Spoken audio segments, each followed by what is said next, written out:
السلام علیکم ورحمۃ اللہ وبرکاتہ۔ ویلکم ٹو لرننگ قرآن، دا لرننگ قرآن میں خوش آمدید۔ اور دہر ہم مکمل کر چکے ہیں، سورۃ المرسلات ہم نے اسٹارٹ کر لی۔ چلیے اسٹارٹ کرتے ہیں۔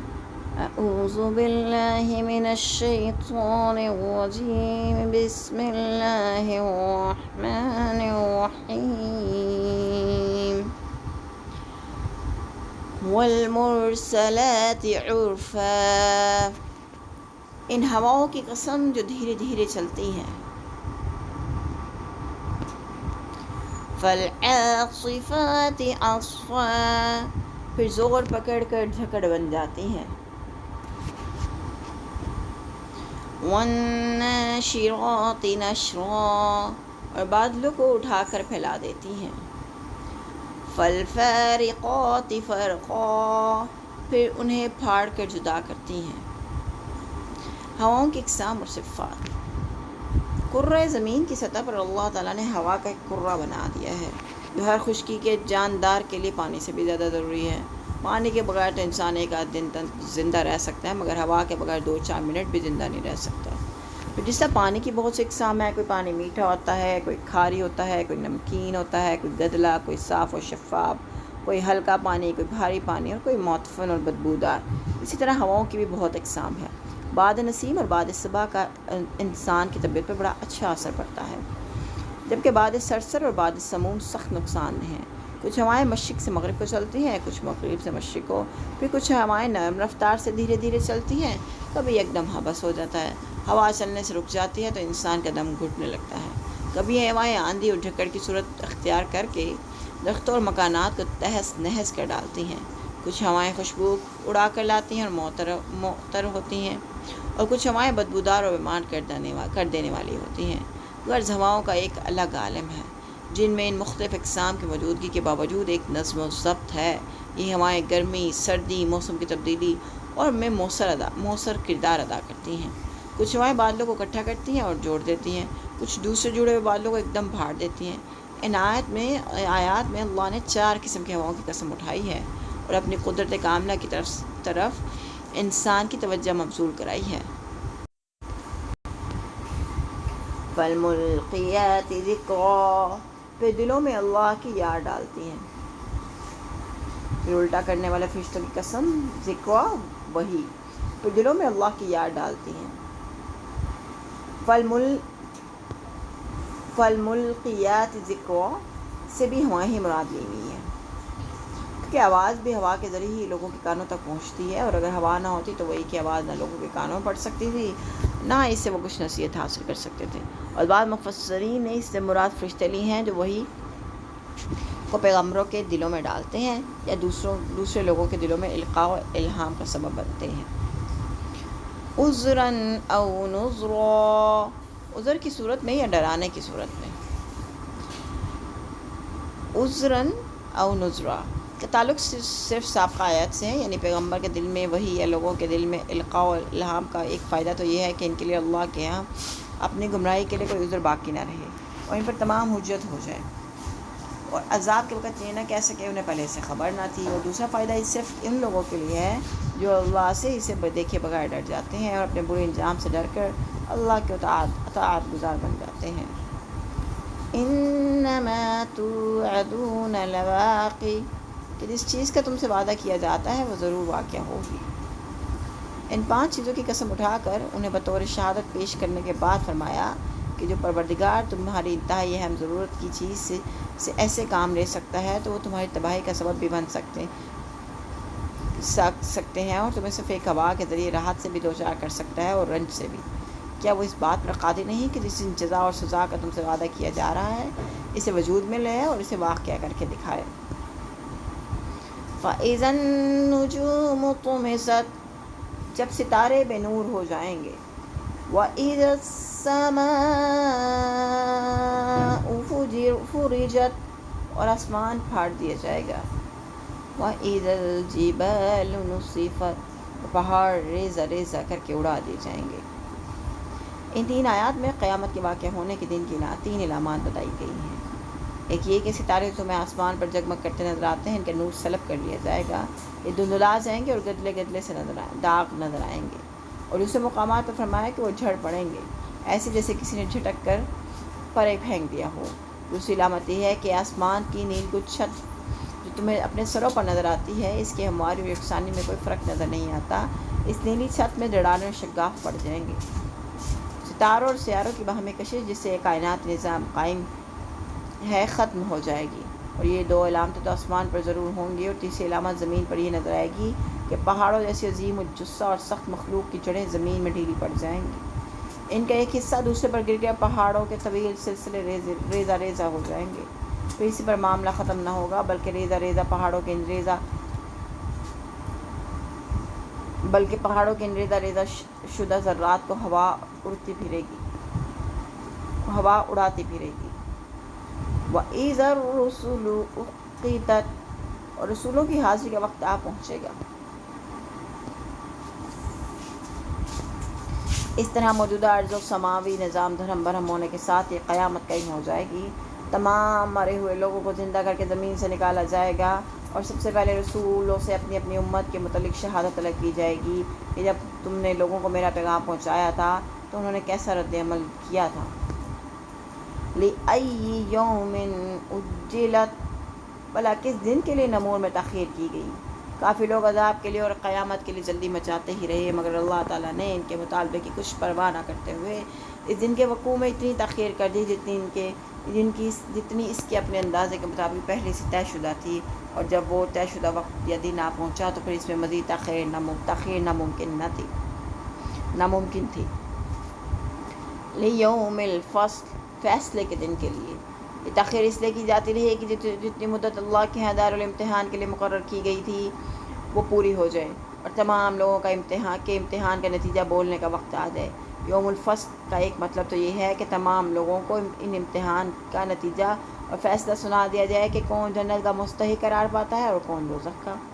اس کا دوسرا مطلب یہ بھی ہو سکتا ہے کہ جس دن اللہ کے فرما بردار اور اللہ کے نافرمانوں کے درمیان جدائی ڈال دی جائے گی، کیونکہ وہ دونوں الگ الگ انجام سے دوچار ہونے والے ہیں۔ وَمَا أَدْرَاكَ مَا يَوْمُ الْفَصْلِ، اور آپ کے جانے کہ فیصلے کا دن کیا ہے۔ وَيْلٌ يَوْمَئِذٍ لِّلْمُكَذِّبِينَ، اس دن جھٹلانے والوں کے لیے تباہی ہے۔ تباہی اس لیے کہ اللہ کی آیات کو جھٹلانے والوں کے لیے ایک ناگہانی آفت ہوگی، ان کے وہم و گمان میں بھی نہ ہوگا کہ قیامت فی الواقع آ جائے گی، اور جب آئے گی تو انہیں اپنی ہلاکت کے سوا کچھ دکھائی نہ دے گا۔ واضح ہے کہ اس صورت میں یہ آیت متعدد بار ذکر کی گئی، ہر مقام پر اس کی مناسبت کی وجہ الگ الگ ہے۔ أَلَمْ نُهْلِكِ الْأَوَّلِينَ، کیا ہم نے پہلے ان لوگوں کو ہلاک نہیں کر ڈالا؟ یعنی ہمارا دستور یہ ہے کہ ہم اپنے نافرمانوں اور سرکشوں کو ایسا تباہ و برباد کر دیتے ہیں کہ ان قوموں کی تہذیب و تمدن کا نام و نشان تک صفحہ ہستی سے مٹ جاتا ہے۔ ہم نے پہلی قوموں سے بھی یہی سلوک کیا تھا، اور بعد میں اسی کرتوتے کرنے والوں کے ساتھ بھی ویسے ہی سلوک کریں گے۔ ثُمَّ نُتْبِعُهُمُ الْآخِرِينَ، پھر انہی کے پیچھے بعد والوں کو چلتا کریں گے۔ كَذَلِكَ نَفْعَلُ بِالْمُجْرِمِينَ، ہم مجرموں سے ایسا ہی برتاؤ کیا کرتے ہیں۔ وَيْلٌ يَوْمَئِذٍ لِّلْمُكَذِّبِينَ، اس دن جھٹلانے والوں کے لیے تباہی ہوگی۔ یعنی ہمارا یہ دستور اسی بات پر ختم نہیں ہوتا کہ آخرت کے منکروں کو تباہ و برباد کر کے صفحہ ہستی سے مٹا دے، بلکہ اس کی حیثیت تو محض ایک مجرم کی گرفتاری کی سی ہے، باقی لوگ ان کے مظالم سے نجات پائیں اور محفوظ رہیں۔ اصل تباہی تو ان کی قیامت کے دن ہوگی، جس دن انہیں ان کے جرائم کی قرار واقعی سزا دی جائے گی۔ أَلَمْ نَخْلُقكُم مِّن مَّاءٍ مَّهِينٍ، کیا ہم نے تمہیں حقیر پانی سے پیدا نہیں کیا؟ فَجَعَلْنَاهُ فِي قَرَارٍ مَّكِينٍ، پھر اسے ایک محفوظ جگہ میں ٹھہرائے رکھا، یعنی 3 پردوں کے اندر نطفے کو اس قدر محفوظ کر دیا اور اتنا سختی سے جما دیا کہ کسی شدید حادثے سے دوچار ہوئے بغیر حمل کا اسقاط نہیں ہوتا۔ اگر کوئی خود حمل کو ساکت کرنا چاہے تو حاملہ یا ماں کے لیے زندگی اور موت کا مسئلہ پیدا ہو جاتا ہے۔ إِلَىٰ قَدَرٍ مَّعْلُومٍ، ایک معین وقت تک۔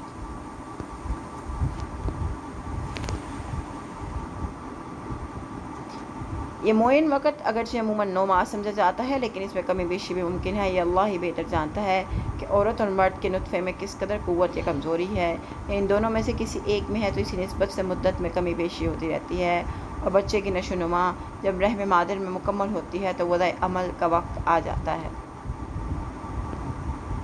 فَقَدَّرْنَ فَنِعْمَ الْقَادِرُونَ، پھر ہم نے اندازہ مقرر کیا تو ہم کیا ہی اچھا اندازہ کرنے والے ہیں۔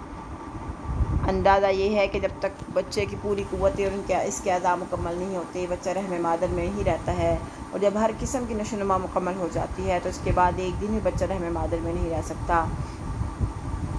ماں کو دردیں شروع ہو جاتی ہیں، اور اس وقت تک یہ دردیں ختم نہیں ہوتی جب تک بچہ وضع ہو کر اس کے رحم سے باہر نہ آ جائے۔